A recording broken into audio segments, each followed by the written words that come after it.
Pentakosta ketiga adalah pencurahan Roh Kudus yang dahsyat di zaman now, melebihi yang terjadi di Azusa Street. Pentakosta ketiga akan mengakibatkan penuaian jiwa yang terbesar dan yang terakhir sebelum Tuhan Yesus datang kembali. Pentakosta ketiga akan membangkitkan generasi Yeremia, yaitu anak-anak muda yang dipenuhi Roh Kudus. Cinta mati-matian kepada Tuhan Yesus, tidak kompromi terhadap dosa, dan akan bergerak untuk memenangkan jiwa. Pentakosta ketiga lahir di Indonesia dan bergerak kepada bangsa-bangsa. Gerakan ini dari timur ke barat dan akan kembali ke Yerusalem. Pentakosta ketiga akan memberikan kuasa yang menyelesaikan amanat agung, dan setelah itu Tuhan Yesus datang kembali.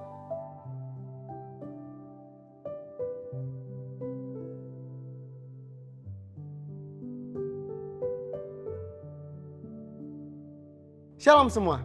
Pada Voice of Pentecost kali ini kita akan membahas mengenai apakah orang yang belum dibaptis Roh Kudus dapat dipakai oleh Tuhan.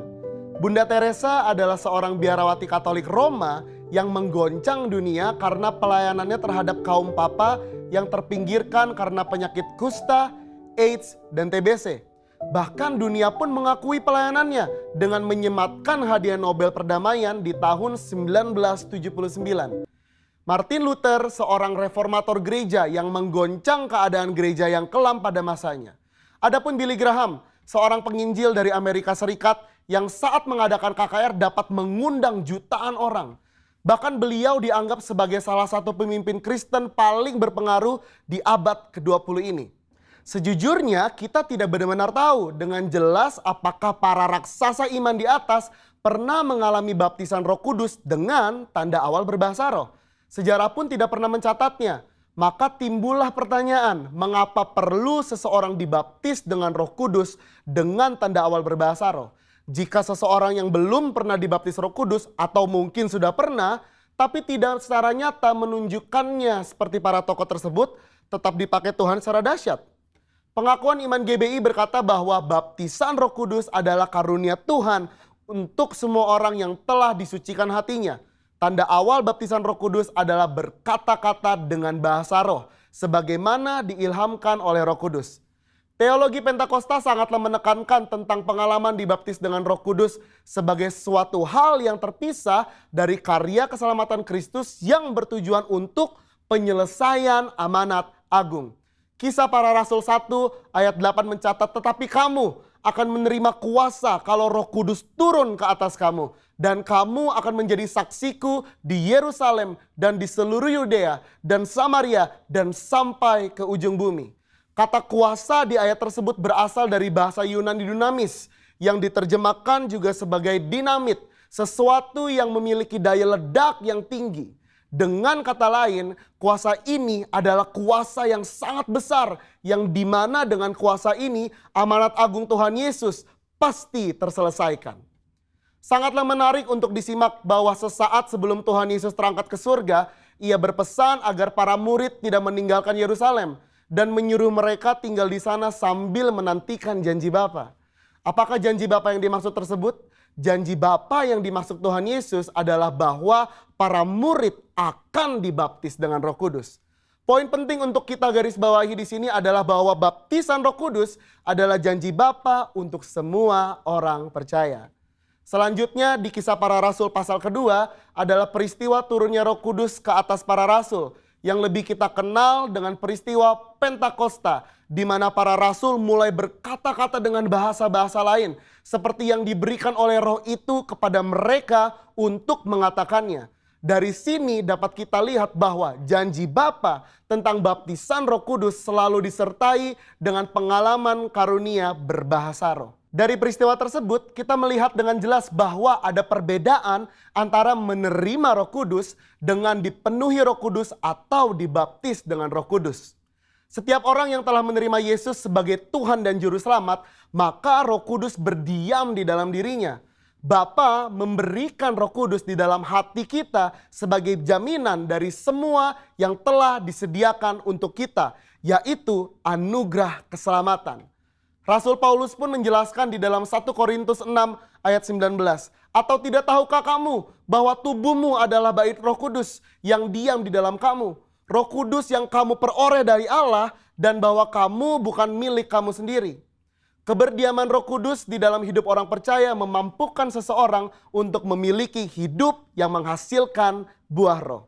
Namun seseorang yang telah dibaptis dengan Roh Kudus akan memiliki kuasa untuk menyelesaikan amanat agung sesuai yang tertulis di dalam Kisah Para Rasul pasal 1 dan 2.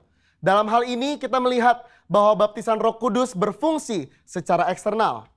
Alkitab juga mencatat dampak-dampak daripada baptisan Roh Kudus secara internal, antara lain sebagai berikut. Yang pertama, baptisan Roh Kudus mengubah kehidupan doa kita. Roma 8 ayat 26-27. Yang kedua, baptisan Roh Kudus membangun iman kita. 1 Korintus 14 ayat 4a. Yang ketiga, baptisan Roh Kudus menyempurnakan pujian dan penyembahan kita. 1 Korintus 14 ayat 15. Dan yang keempat, baptisan Roh Kudus meningkatkan kepekaan rohani kita. 1 Korintus 14 ayat 2.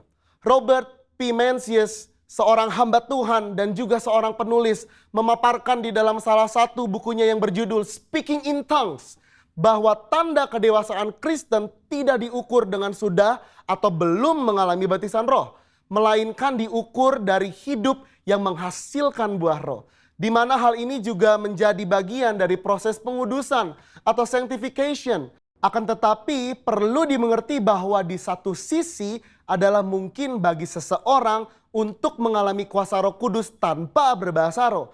Namun hal ini bukanlah pengalaman Alkitab yang utuh sebagaimana tertulis di Kisah Para Rasul pasal 1 dan 2. Dari penjelasan tersebut maka dapat disimpulkan bahwa meskipun seseorang belum dibaptis Roh Kudus, ia dapat dipakai Tuhan secara dahsyat. Namun pengalaman baptisan Roh Kudus membuat orang percaya dapat melayani tubuh Kristus dengan lebih maksimal.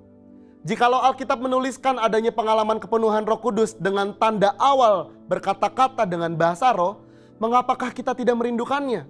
Saudara, untuk penjelasan lebih lengkapnya dari tim teologi kami, jangan lupa buka link yang ada di atas atau scan QR Code yang tersedia. Salam integritas, Tuhan Yesus memberkati.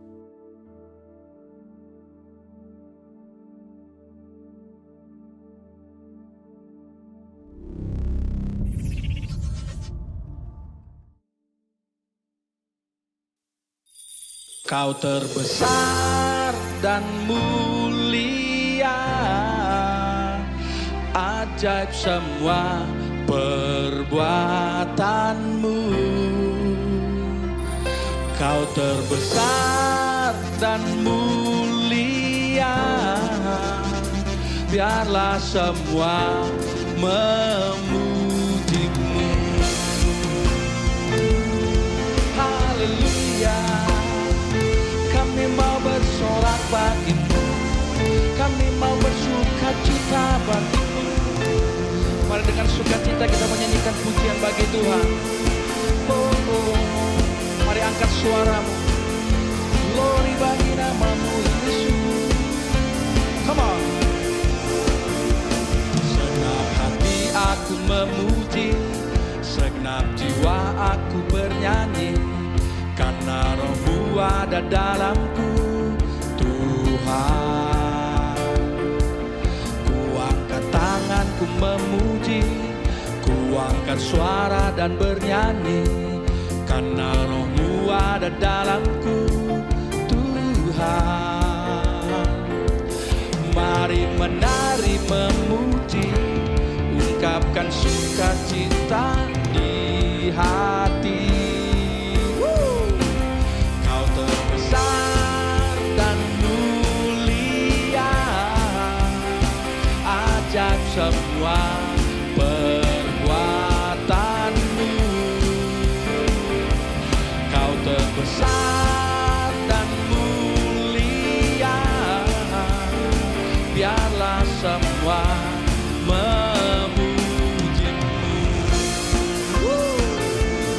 Glory bagi nama Tuhan. Dengan sukacita lebih lagi angkat suaramu, sama-sama kita menyanyikan pujian ini. Come on. Segenap hati aku memuji, segenap jiwa aku bernyanyi, karena Roh-Mu ada dalamku, Tuhan. Ku angkat tanganku memuji, ku angkat suara dan bernyanyi, karena Roh-Mu ada dalamku, Tuhan. Mari menari memuji, ungkapkan sukacita di hati. Kau terbesar dan mulia, ajaib semua perbuatanmu. Kau terbesar dan mulia, biarlah semua memujimu. Oh, glory bagi namamu Tuhan. Kau terbesar dan mulia, ajaib semua perbuatanmu. Kau terbesar dan mulia, biarlah semua memujimu.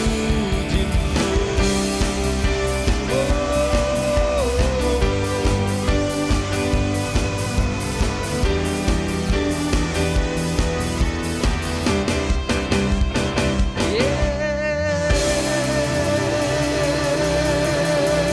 kami memuliakan dan memuji namamu Yesus Tuhan.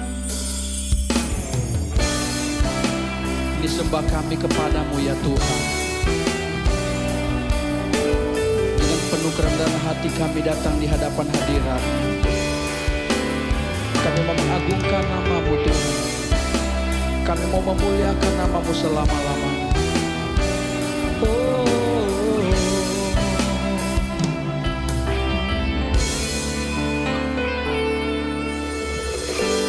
Yesusku, penyelamatku, tiada yang seperti Engkau.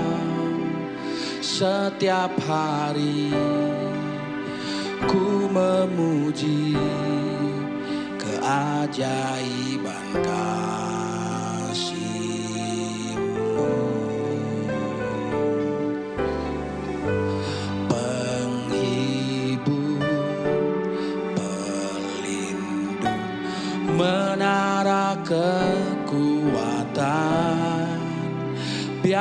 biarlah semua yang bernafas tak berhenti menyembahmu.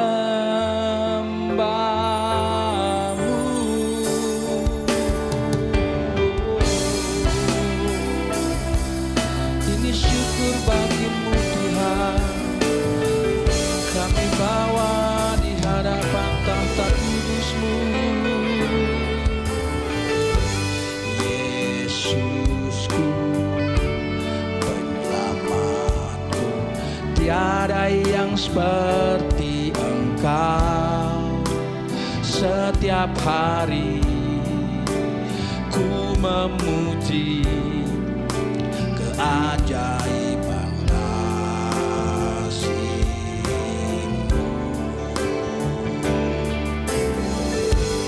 Penghibur, pelindung, menara kekuatan,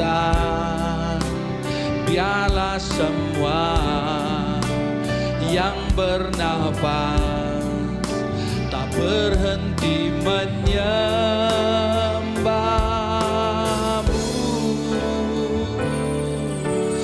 Nyanyi dan bersoraklah bagi Dia, puji dan hormat kuasa bagi Raja. Gunung tunduk, laut bergelora mendengar nama-Mu. Ku bersuka atas perbuatan-Mu, selamanya ku kasihi Engkau Tuhan. Tiada janji seperti yang ada padamu.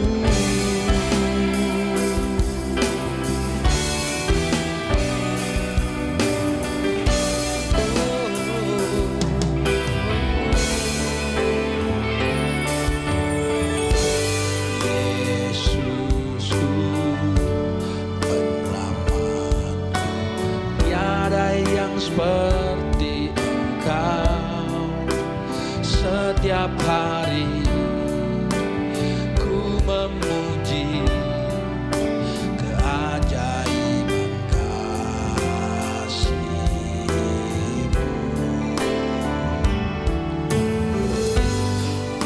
Penghibur, pelindung, menara kekuatan, biarlah semua yang bernafas tak berhenti menyembahmu.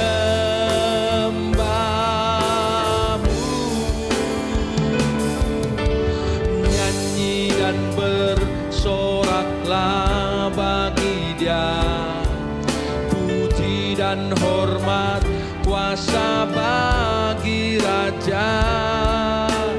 Gunung tunduk, laut bergelora mendengar nama-Mu. Ku bersuka atas perbuatan-Mu, selamanya ku kasihi Engkau Tuhan. Tiada janji seperti yang ada padamu.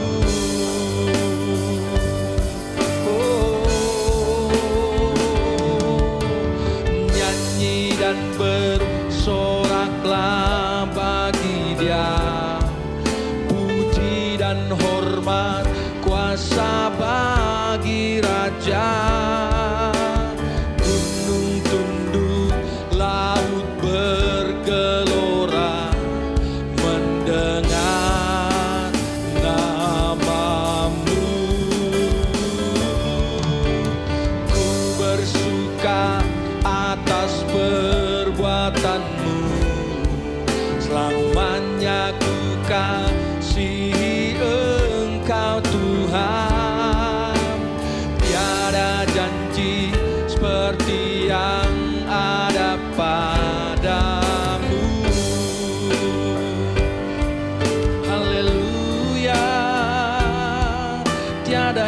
sepertimu. Oh, ku bersyukur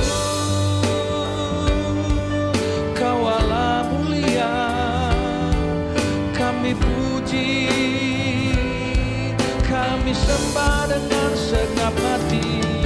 Terpujilah Engkau Tuhan, terpujilah nama-Mu yang ajaib. Glory, haleluya, Kau mulia, terpujilah Engkau Raja. Haleluya.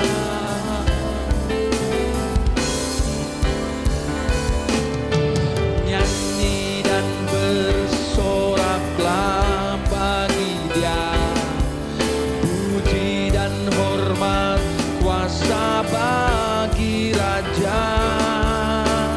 Gunung tunduk, laut bergelora mendengar nama-Mu.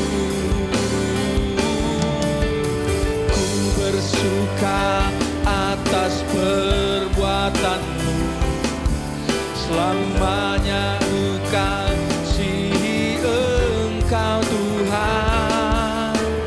Tiada janji seperti yang ada padamu, tiada janji seperti yang ada padamu, tiada janji seperti yang ada padamu.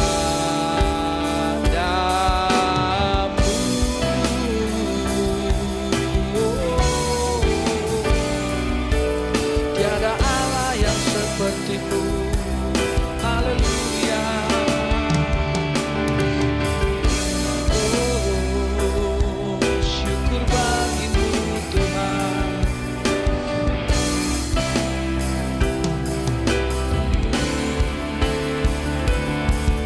Haleluya, haleluya, bagi anak domba. Haleluya, haleluya, darahnya menyucikan setiap lidah, suku, bangsa, semua makhluk dan pulau. Berikan glory, berikan hormat, beri pujian bagi anak domba.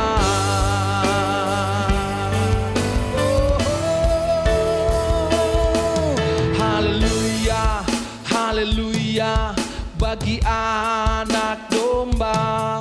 Haleluya, haleluya, darahnya menyucikan setiap lidah, suku, bangsa, semua makhluk dan pulau. Berikan glory, berikan hormat, beri pujian bagi anak. Oh, haleluya,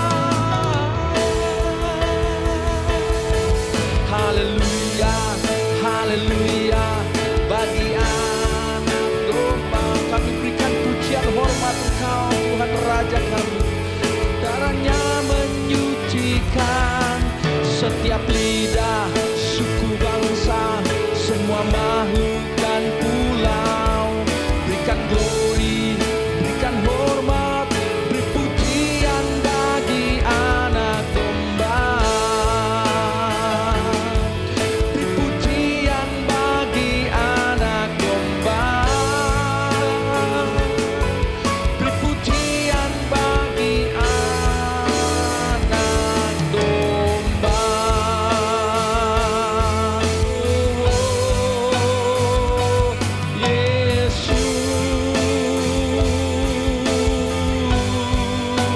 haleluya,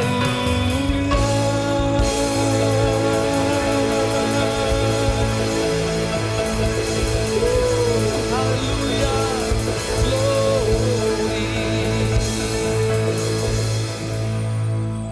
Shalom Bapak Ibu yang dikasihi Tuhan Yesus Kristus.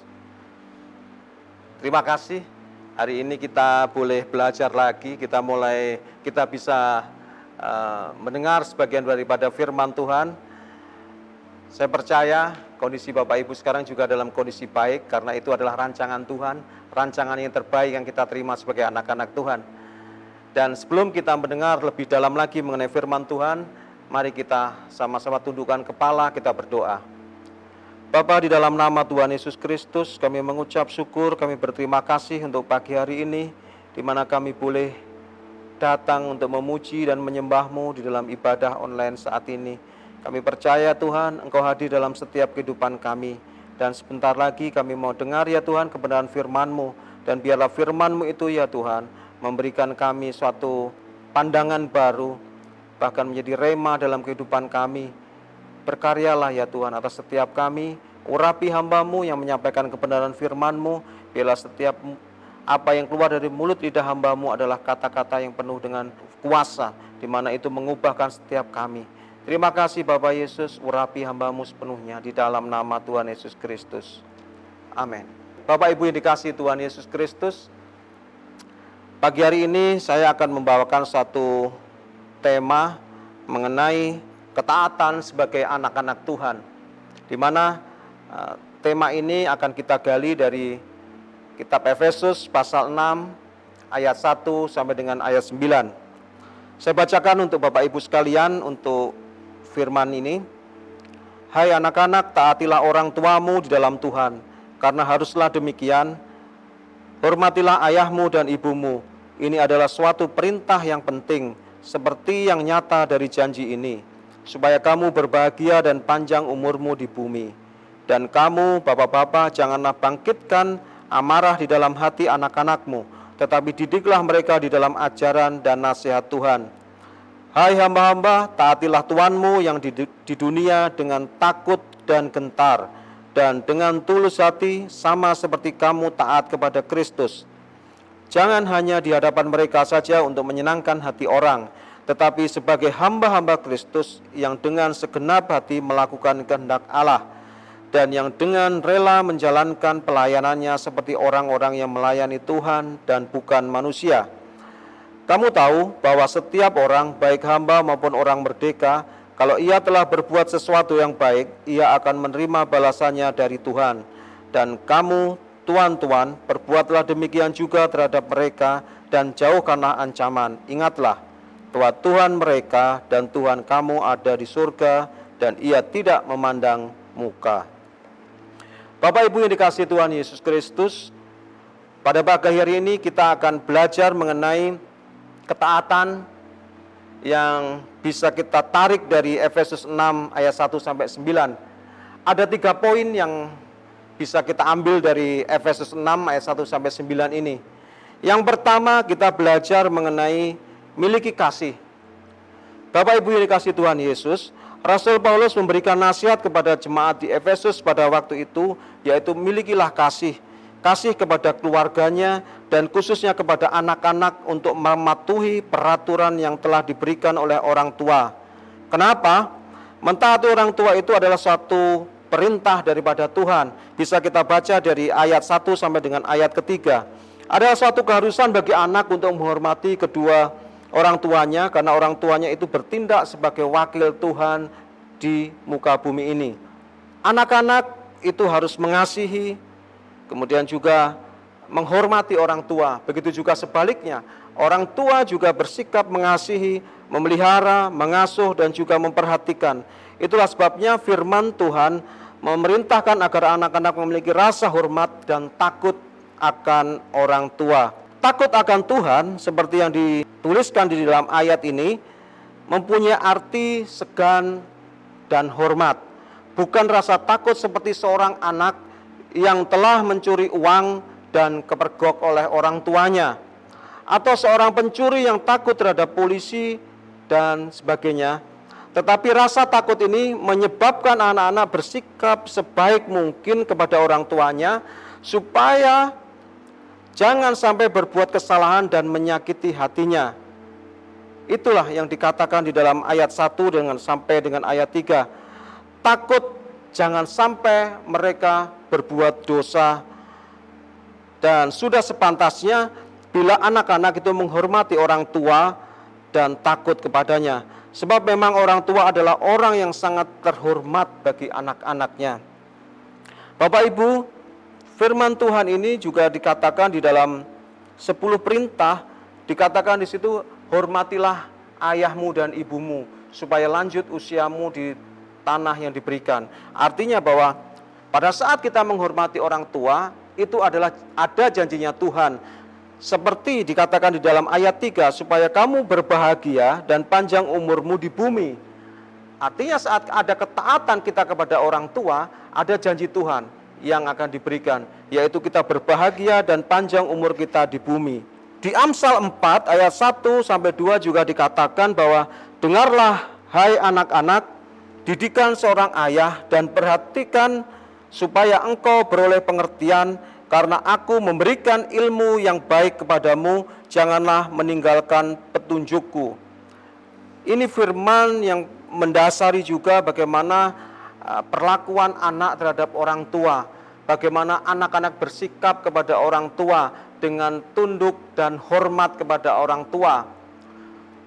Bapak Ibu yang dikasihi Tuhan Yesus, mungkin hari-hari ini kita mendengar di televisi, kita melihat begitu banyak sekarang apa yang dilakukan anak-anak kepada orang tuanya. Mereka sudah tidak menghormati lagi, mereka sudah meninggalkan rasa hormat itu. Mereka berbuat semena-mena, mereka berbuat kasar, bahkan lebih daripada itu, mereka sudah berani membunuh orang tua. Ini semua memang sudah tertulis dalam firman Tuhan. Tetapi saat kita boleh mendengar kebenaran firman Tuhan pagi hari ini, ada baiknya kita mulai belajar kembali. Kita mengenal kebenaran firman ini, kita mulai meriset kembali apa yang di pikiran-pikiran kita yang tidak benar kepada orang tua. Bapak Ibu yang dikasihi Tuhan Yesus, di dalam keluarga di mana orang tua masih belum mengenal Tuhan pun, anak-anak harus tetap hormat dan takut akan orang tua. Tetapi dalam hal-hal yang melawan firman, patutlah anak-anak menurut Tuhan lebih daripada orang tuanya. Di dalam Ulangan 27 ayat 16a dikatakan, terkutuklah orang yang memandang rendah ibu dan bapaknya. Artinya bahwa saat kita memandang rendah, menyepelekan orang tua dengan tidak ada rasa hormat lagi, firman Tuhan ini memberikan suatu teguran, terkutuklah orang yang memandang rendah terhadap orang tuanya.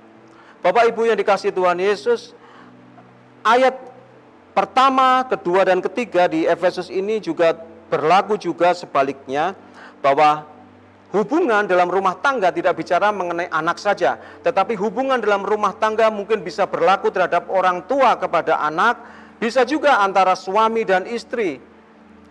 Suami istri saling menghormati, suami istri saling menghargai.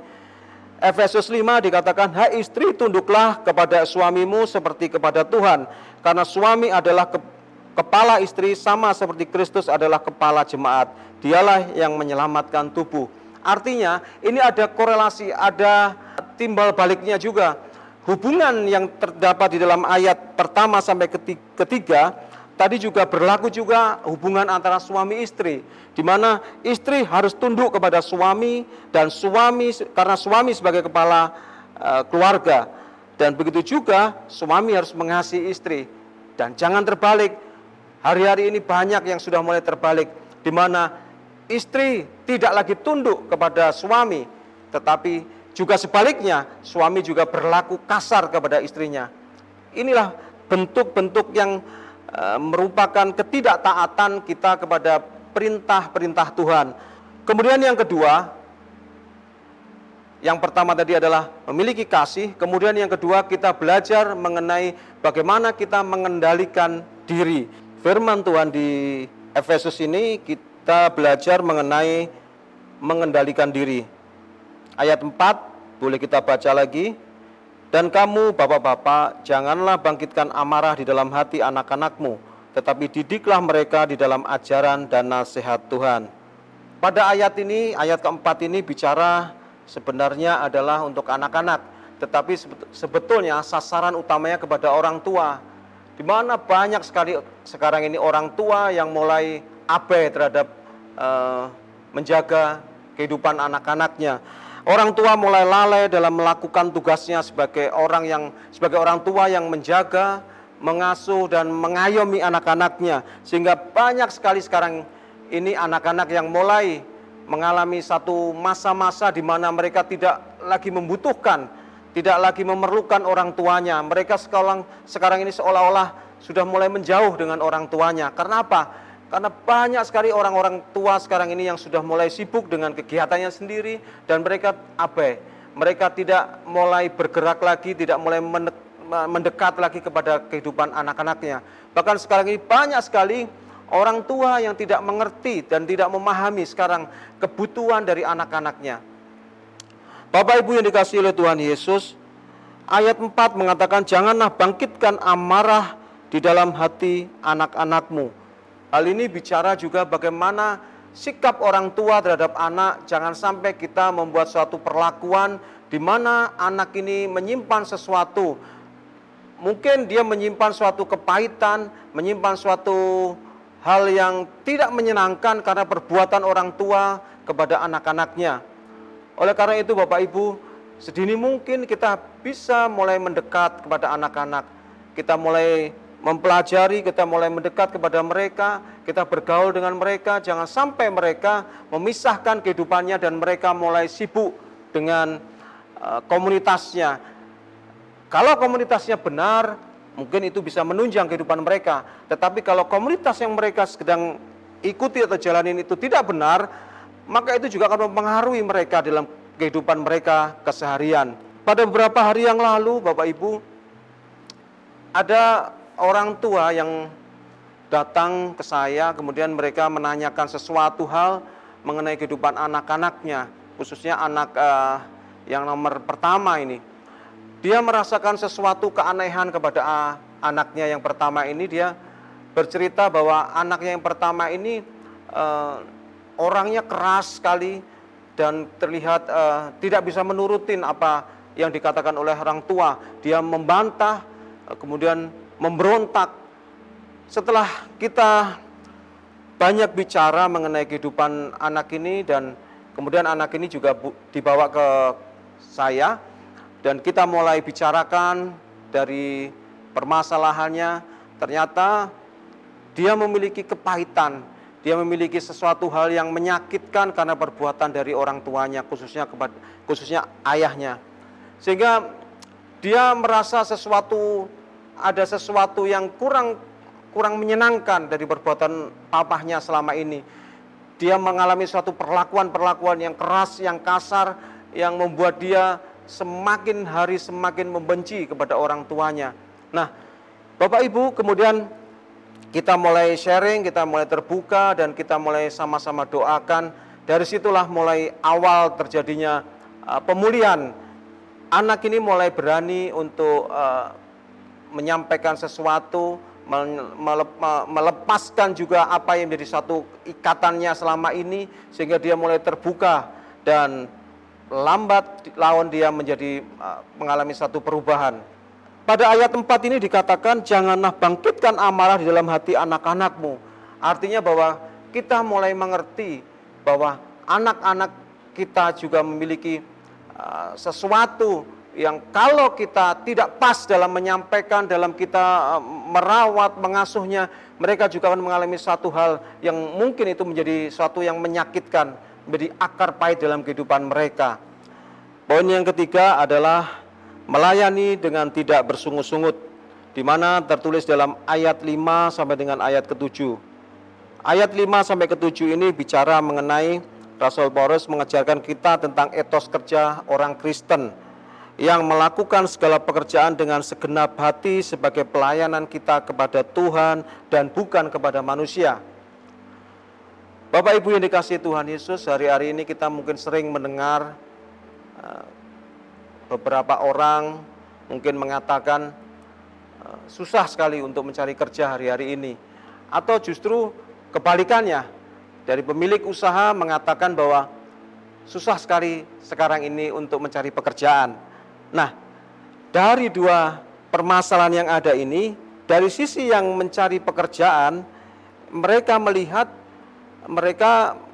melihat bahwa ada sesuatu yang ingin mereka cari hari-hari ini, yaitu pekerjaan yang apa yang mereka butuhkan. Karena mereka melihat dari satu sisi bahwa aku ingin mencari pekerjaan yang mudah, pekerjaan yang santai, pekerjaan yang gajinya besar, dengan pendapatan yang besar. Itu dari sisi pencari kerja. Tapi dari sisi pemberi kerja atau pemilik usaha, mereka menghendaki mencari karyawan yang mempunyai kualitas yang baik, yang bisa diandalkan, dan bekerja dengan benar, jujur, bisa dipercaya, etos kerja bagus, dan itu yang mereka cari di hari-hari ini. Nah, dari dua hal ini mungkin tidak akan ketemu karena mereka mempunyai perspektif atau cara pandang sendiri-sendiri. Mereka satu sisi memikirkan sesuatu yang lebih kepada kepentingan diri sendiri, dari sisi satunya juga untuk kepentingan perusahaan. Nah, dari ayat 5, 6, dan 7 ini kita mulai belajar bagaimana kita memandang setiap pekerjaan itu dengan cara yang benar. Di sini kita melihat bahwa pekerjaan itu bukan sekedar mendapatkan uang atau menghasilkan uang. Kerja adalah sebuah ibadah, karena bekerja itu bisa berkarya untuk kebaikan orang lain. Saat kita bekerja buat orang lain, kita harus bekerja memberikan kualitas yang terbaik juga.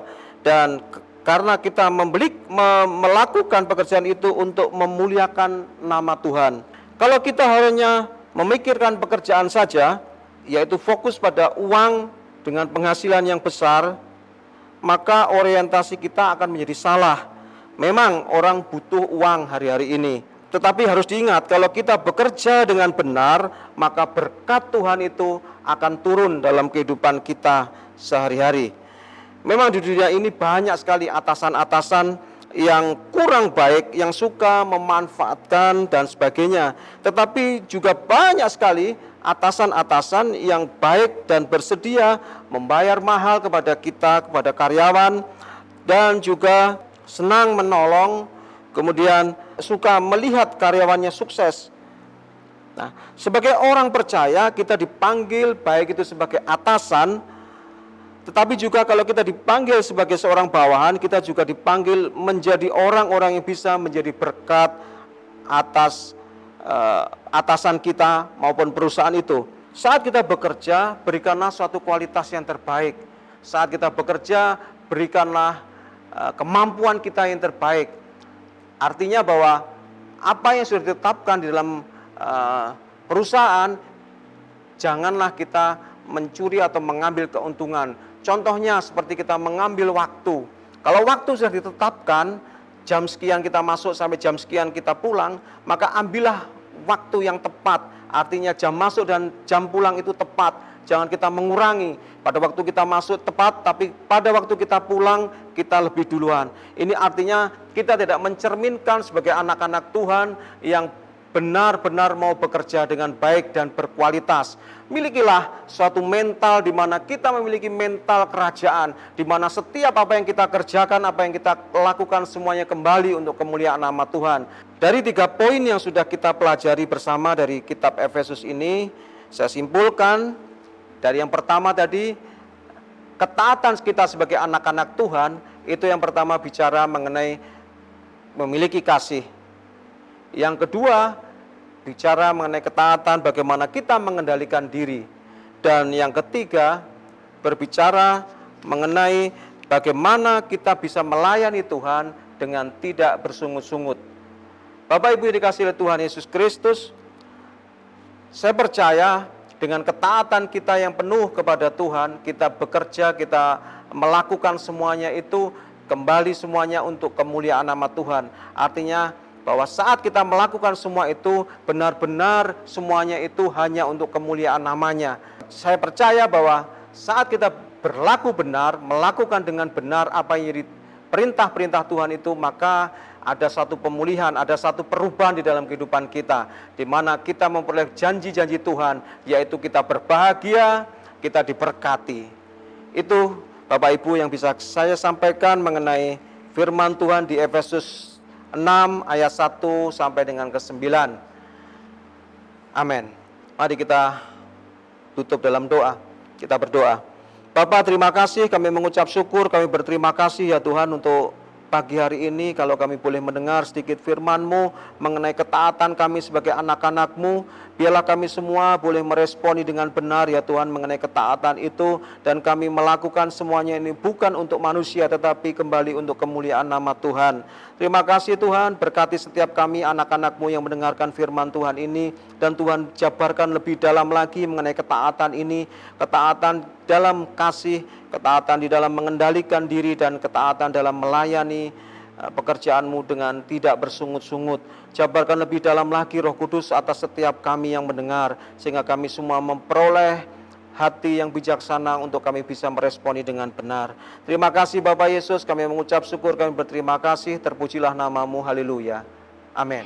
Terpujilah nama Tuhan, sebab Dia Allah yang layak untuk kita tinggikan dan muliakan.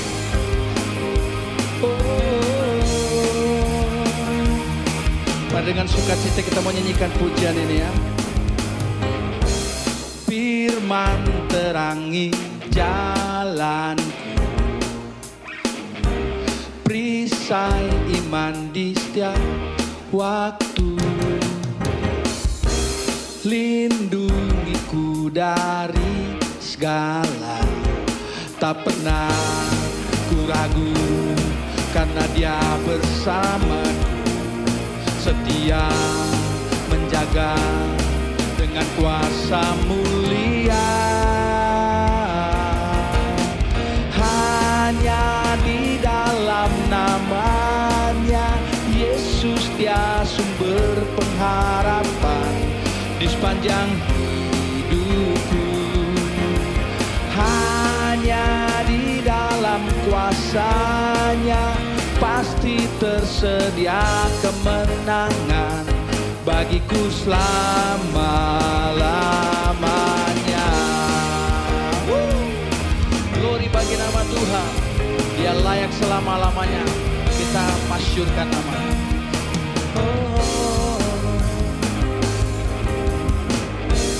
Firman terangi jalanku, perisai iman di setiap waktu, lindungiku dari segala, tak pernah ku ragu karena Dia bersamaku, setia menjaga dengan kuasa mulia. Hanya di dalam nama-Nya Yesus, Dia sumber pengharapan di sepanjang hidupku. Hanya di dalam kuasa-Nya pasti tersedia kemenangan bagiku selama-lamanya.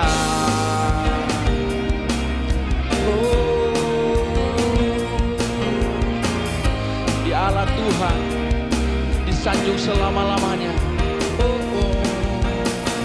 Dalam nama-Nya ada pengharapan, dalam kuasa-Nya kemenangan. Hanya di dalam nama-Nya Yesus, Dia sumber pengharapan di sepanjang hidupku. Hanya di dalam kuasa-Nya pasti tersedia kemenangan bagiku selama-lama. Hanya di dalam nama-Nya Yesus, Dia sumber pengharapan di sepanjang hidupku. Hanya di dalam kuasa-Nya pasti tersedia kemenangan bagiku selama-lamanya.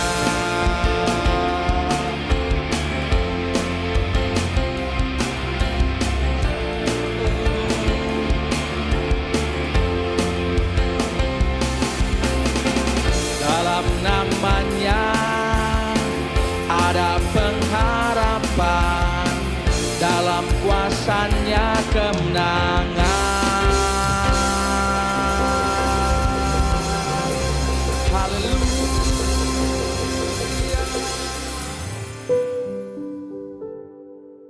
Mazmur 91, dalam lindungan Allah. Orang yang duduk dalam lindungan yang Maha Tinggi dan bermalam dalam naungan yang Maha Kuasa akan berkata kepada Tuhan, tempat perlindunganku dan kubu pertahananku, Allahku yang kupercayai. Sungguh Dia yang akan melepaskan engkau dari jerat penangkap burung, dari penyakit sampar yang busuk. Dengan kepaknya Ia akan melindungi engkau, di bawah sayapnya engkau akan berlindung, kesetiaannya ialah perisai dan pagar tembok. Engkau tidak usah takut terhadap kedahsyatan malam, terhadap panah yang terbang di waktu siang, terhadap penyakit sampar yang berjalan di dalam gelap, terhadap penyakit menular yang mengamuk di waktu petang. Walau 1.000 orang rebah di sisimu dan 10.000 di sebelah kananmu, tetapi itu tidak akan menimpamu. Engkau hanya menontonnya dengan matamu sendiri dan melihat pembalasan terhadap orang-orang fasik. Sebab Tuhan ialah tempat perlindunganmu, yang Maha Tinggi telah kau buat tempat perteduhanmu. Malapetaka tidak akan menimpa kamu, dan tulah tidak akan mendekat kepada kemahmu. Sebab malaikat-malaikat Allah akan diperintahkannya kepadamu untuk menjaga engkau di segala jalanmu. Mereka akan menantang engkau di atas tangannya, supaya kakimu jangan terantuk kepada batu. Singa dan ular tedung akan kau langkahi. Engkau akan menginjak anak singa dan ular naga. Sungguh hatinya melekat kepadaku, maka aku akan meluputkannya. Aku akan membentenginya, sebab ia mengenal namaku. Bila ia berseru kepadaku, aku akan menjawab. Aku akan menyertai dia dalam kesesakan. Aku akan meluputkannya dan memuliakannya. Dengan panjang umur aku akan kenyangkan dia, dan akan kuperlihatkan kepadanya keselamatan daripadaku. Mari saudara, kita angkat kedua tangan kita untuk menyambut doa berkat. Kiranya berkat perlindungan, anugerah demi anugerah dan damai sejahtera yang melimpah dari Allah Bapa, kasih yang sempurna di dalam Tuhan Yesus Kristus, persekutuan yang manis dengan Roh Kudus, pertolongan, kuasa dan penghiburannya, memberkati menyertai kita semua dari saat ini hingga Yesus datang menjemput kita semua di awan yang permai, dan kita akan bersama dengan Tuhan Yesus hingga selamanya. Mari semua yang percaya dan sudah terima berkat Tuhan, sama-sama kita katakan amin.